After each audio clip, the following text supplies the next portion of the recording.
Okay, so thank you everyone for joining this Arctic 21, which is becoming an almost annual exercise in terms of the Arctic sea ice minimum, just to at least brief on that. But this year is different because of what's going on in Antarctica. It happened with the minimum, and it's also happening now with the maximum.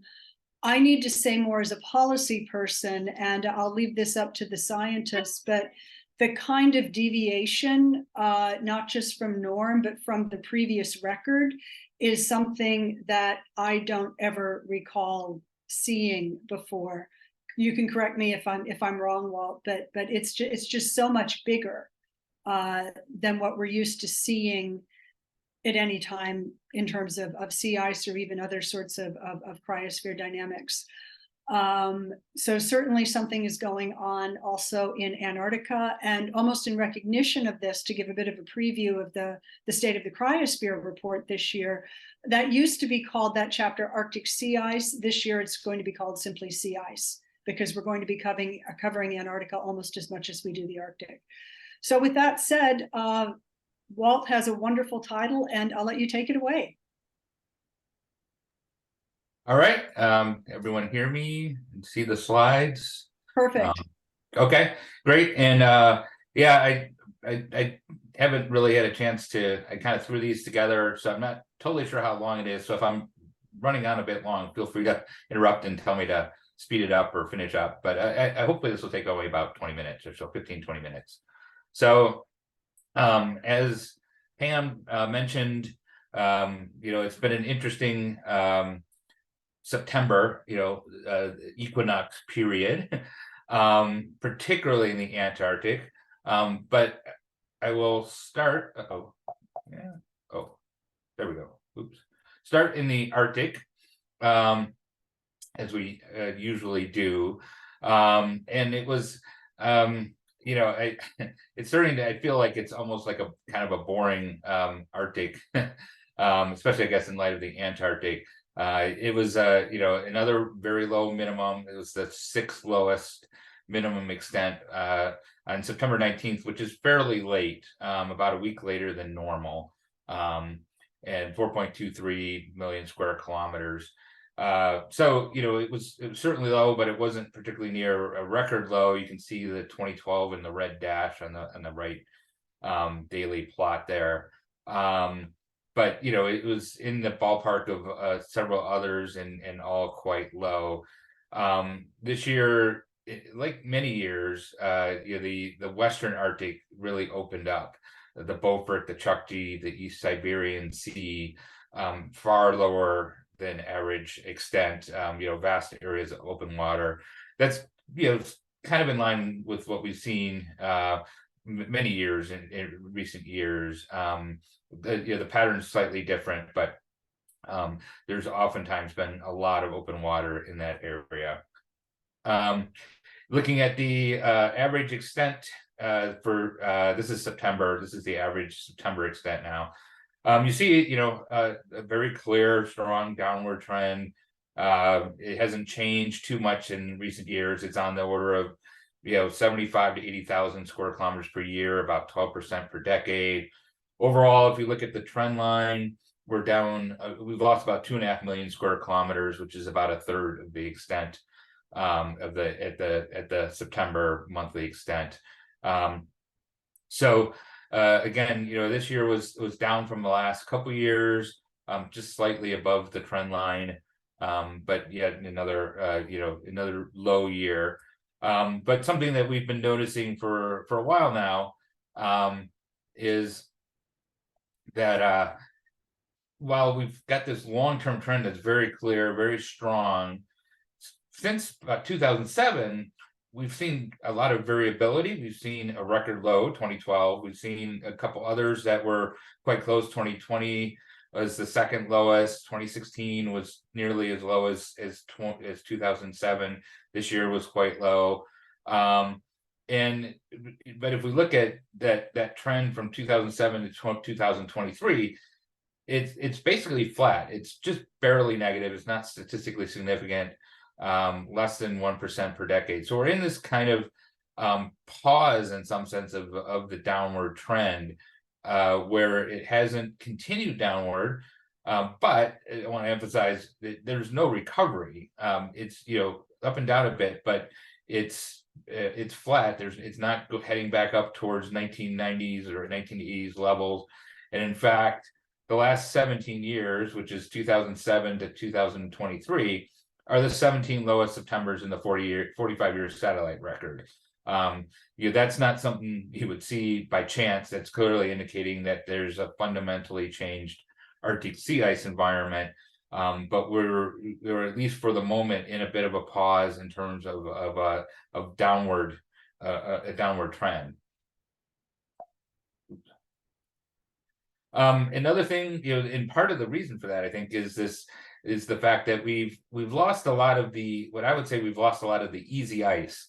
The ice that's lower latitudes, more near the coast, gets more solar energy during the summertime. It's more first-year ice, more seasonal ice, and thinner ice. It's also ice like at least in the Siberian side, where it tends to be getting advected across the Arctic and out, so that ice tends to be thinner. And so while we've seen very clearly a dramatic change in the age of the ice cover on the upper left, 1985 dominated over much of the Arctic is the greater than 4 years old, 4+ years old ice, and that's almost non-existent now. There's just really not much left. Looking at the extent year by year, this is right at the minimum, the multi-year ice, and then the old ice, the greater than 4 years. If you look at the multi-year ice, it looks kind of like the sea ice extent.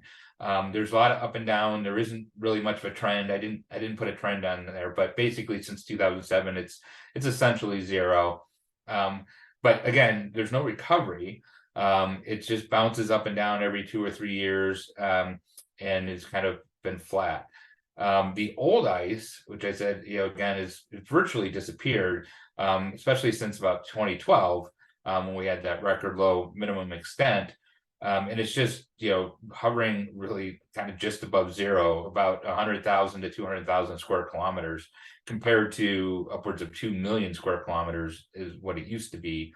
So there just isn't any old ice left. So there's the multi-year, ice that survived a summer, and it might survive another summer or two, but that's it. It's not really staying around in the Arctic, unlike it used to. It's the lifetime of Arctic sea ice is really much less than it used to be.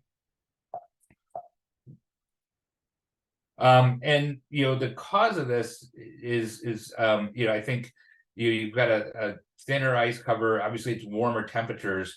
There was this interesting paper, folks haven't seen it, Hiroshi Samada and others, that looked at this kind of a regime shift starting in 2007, where basically the ice thickness distribution has changed. We went from a thicker, more deformed ice cover into a thinner, more uniform ice cover, and the ice is staying around less time. There's the ice motion is faster, and it's moving across the Arctic and out of the Arctic faster, and so it's just not staying around long enough to build up thickness like it used to. So the lower residence time is kind of an aspect of this regime shift that we've seen. I just, before I move on to the Antarctic, another interesting thing that always is of interest, or interest of many people, the Northwest Passage. That's not as important as the Northern Sea Route on the Siberian side in terms of shipping, but it has a fabled history to it, and this year was a particularly low year in the Northwest Passage. This little red area, this is like the northern route of the Northwest Passage through, this is Baffin Bay, you can see my mouse over on the right, and then the Beaufort Sea. And this red shaded area is where the extent is, or the area is being calculated. And 2011 was the record, almost completely cleared out. This year, it basically did the same thing, but it didn't quite reach 2011 levels. So it's the second lowest in the records. And these are from the Canadian Ice Service ice charts. Steve Howell at Environment Canada put these together for us. And it's, nice to see. The Northwest Passage is a little bit tricky to consider in terms of a climate indicator, because it's not only dependent on the kind of the melt within the passage, but also the inflow of ice from the north that can kind of fill up the passage, even if it's a warm year. So the Northwest Passage extent doesn't necessarily correlate with the overall total Arctic sea ice extent. But this was a pretty extreme year in terms of that. It was pretty open all the way through, except interestingly, the passage itself was open, but the mouth of the passage on the western side, the McClure Strait, there was basically ice that kind of hung around throughout the winter. Even along the coast of Banks Island, so you really actually couldn't quite get through without having some ice being able to get through the ice. Maybe not an icebreaker necessarily. And it did sort of go away from the coast a little bit for a little while. And you might have been able to sneak along the coast of Banks Island over here. But so it's kind of an interesting, the passage itself was open, but you would hit the end and it would be a roadblock there basically. But the southern route, which goes through narrower, shallower channels all the way down south along the coast, that was wide open for several weeks, and I think still is wide open. So now turning towards the south, where things are a little more interesting, as folks are probably aware. So this is the extent on the, I forgot to put the date on there, but that's September 10th, which is when the minimum was, or maximum was. And if you look at this animation, hopefully this is showing up for folks. We went from being pretty high in like the 2013 to 2015 era over those 3 years. We actually had record high maximums. And then in 2016, there was this kind of regime shift where we suddenly dropped soon after the maximum in 2016, and it's been mostly lower than average and even record low since then. 2017 was a record low minimum. 2022 was a record low minimum, and then this year was another record low minimum back in late February. What really grabs one's attention, as you've probably seen, is the growth season through the autumn and winter in the Antarctic was just really slow. It just lagged behind. You can see how the 2023 line here just starts sticking out like a sore thumb compared to all the other years. It's just way outside the normal variability that we've seen in the satellite record, which goes back to 1979. So it was over a million square kilometers below the previous low. So it's just a smashing record low. It's on the order of what 2007 did in the Arctic for the minimum in 2012. But we haven't seen this type of record on that scale in the Antarctic at all. Almost 1 3/4 million square kilometers below the average extent. So just really, I think quite stunning, shattering low maximum and slow growth. This is just another way of looking at it. This is a nice graphic that one of our communications team member, Agnieszka Gauthier, put together just to illustrate it. It's the percentages are somewhat small because there's so much ice. When you're talking 18 million square kilometers and you're down a couple million square kilometers, it's not all that much in percentage, but it's a huge absolute number. About 1.5 Texas is below the previous record, and about 2.5 Texas is below the average. You can see some of the recent ones, recent years up in the upper right. 2020 and 2021 were a little bit above average, nothing extreme, but other than that, we've been quite a bit below average in terms of our maximums, as well as the rest of the year, really. We look at the trend, just looking at the maximum, again, this year really sticks out how it totally falls out of line of anything that we've seen. The 2014, that peak where the maximum was our highest maximum, that was pretty extreme. But we're as much as that or more than that over below the average in terms of the minimum. The trend, interestingly, is still positive, just barely. It's not statistically significant. I would essentially call it a zero trend.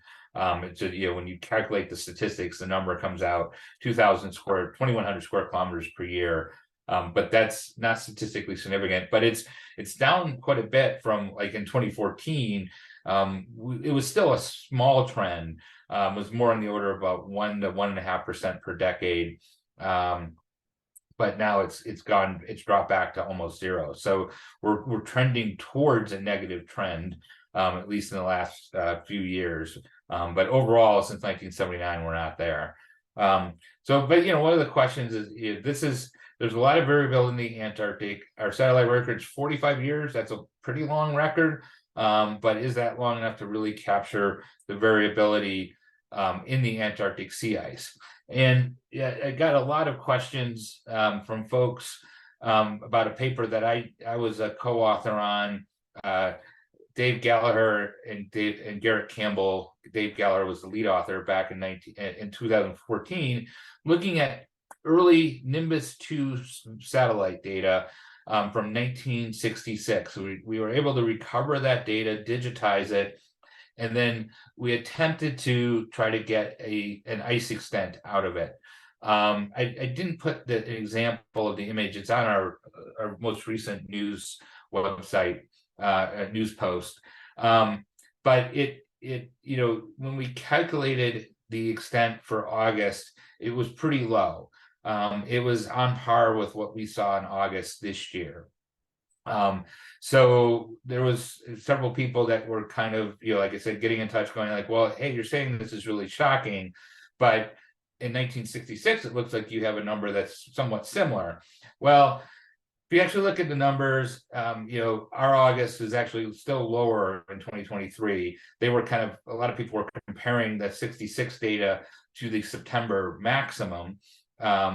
And we didn't have data. There were no data in September from Nimbus 2 in 1966. So, so that it wasn't a completely apples to apples comparison, for one thing. The other thing is it's visible imagery. It's old data. We did a lot of work to digitize it to try to improve the quality and try to get something out of it. But it's still, the quality is kind of iffy, and it's scattered. The images are scattered. You can't get data under clouds. So I hesitate to put too much emphasis on it. And one of the things that really is a telltale sign of at least the August data is that the August value that was derived from that Nimbus 2 in 1966 was actually lower than the July data, than the July extent estimate. And that just doesn't make sense. As you're going through the winter, you're not going to you're really not going to have, you're not going to lose ice from one month to the other. It just doesn't make sense. So the August value is pretty suspect, and the June and July values are more in line with kind of the historical norms. So it probably was just some bad data in August.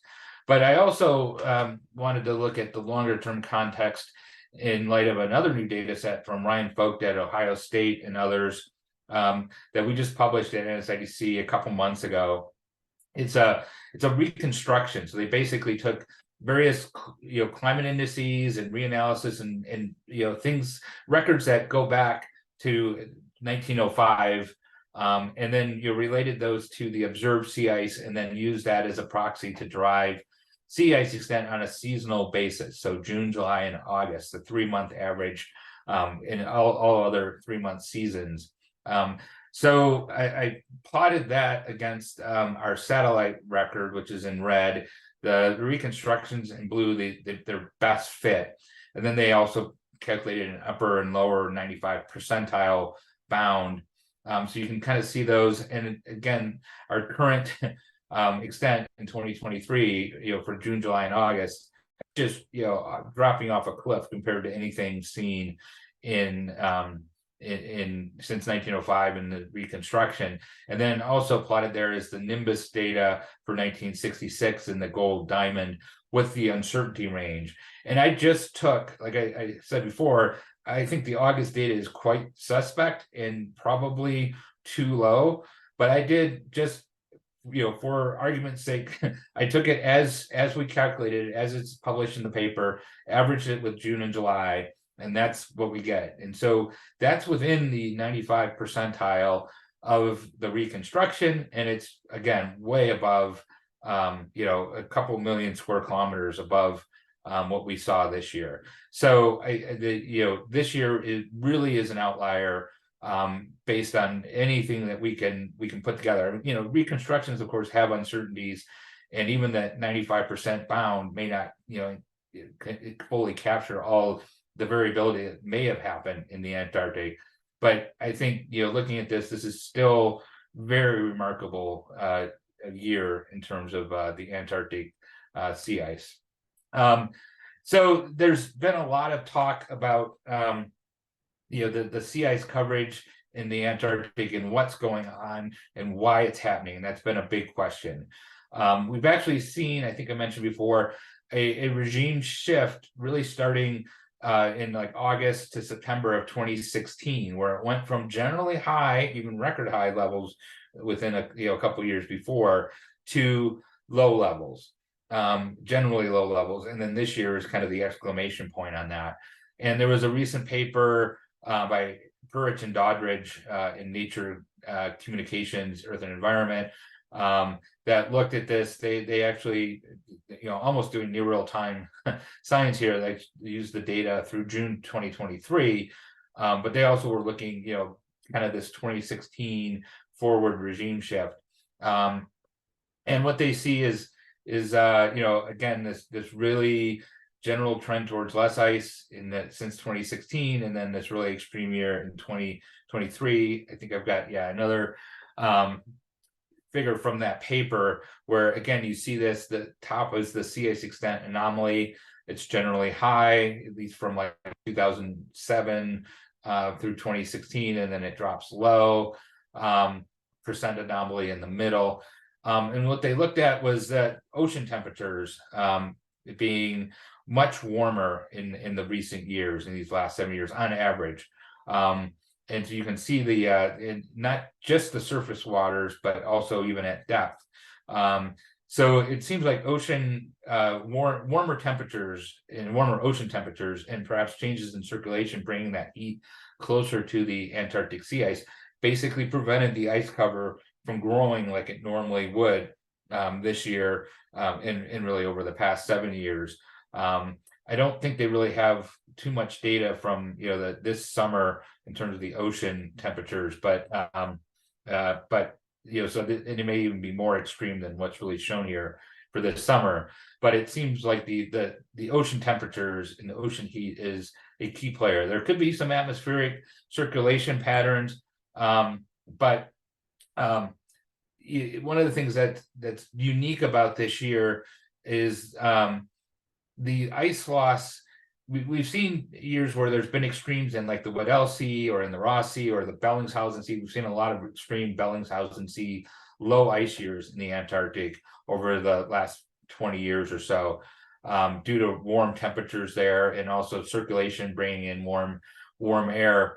But what typically we see in terms of atmospheric circulation is it will be really low in one area, but higher in another area. So you get this kind of multimodal, high, low sea ice, and that's not too surprising. You've got circulation that's bringing warm air on one side, it's going to be cold air on the other side, and if it's pushing ice in from one side of a pressure system, it's going to be pushing it out on the other side.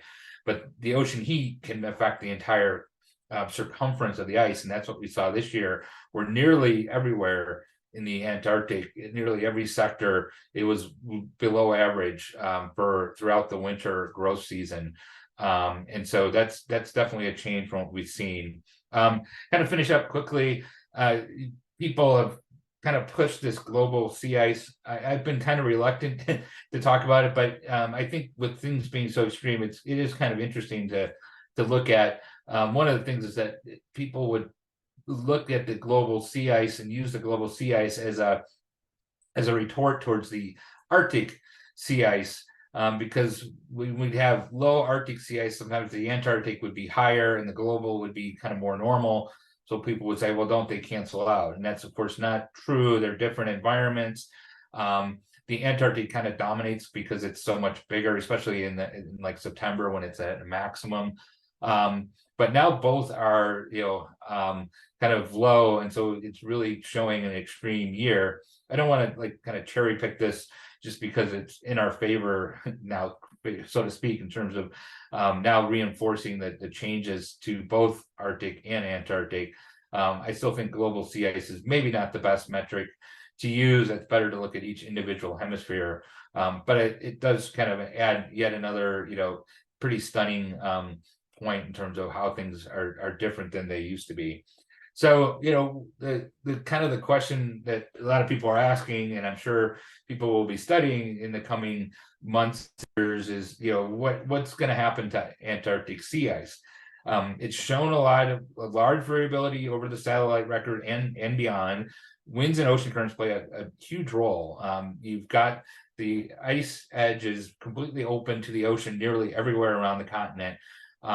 It's got a huge circumference at its maximum, so it's very sensitive to the whims of ocean currents and winds.